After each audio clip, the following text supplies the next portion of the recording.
నేను ఇప్పటి వరకు చెప్పినవన్నీ జరిగాయి. సరే ఇన్నిసార్లు అంటున్నావు నేను చెప్పిందే జరిగింది, నాగ చైతన్య చెప్పిందే, సమంత అవును. పాకిస్తాన్ భారత్ యుద్ధం అని చెప్పి. 100కు నిజంగా 100% నీకు శక్తులు ఉంటే ఏదైనా చేసి చూపి.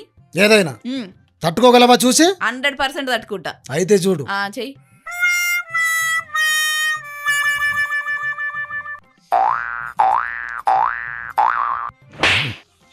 అయిపోయింది ఇంకా పిడిచొచ్చింది, తాళం తెచ్చి పెట్టరు. ఇంకా అయిపోయింది దొంగ బాబు అయిపోయిందిలే ఇంకా.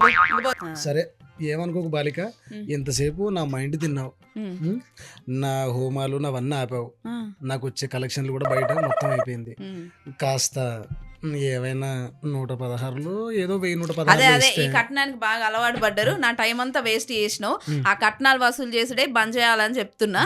కట్నం లేదేం లేదు, నడు ఇంకా. నా టైం వేస్ట్ చేసింది చాలు కానీ. బాలిక కనీసం ఒక 90 రూపాయలు ఇవ్వమ్మా, ఇంటికి కొట్టెళ్ళిపో. చూసినా దొంగ బాబాలంటే ఇదే.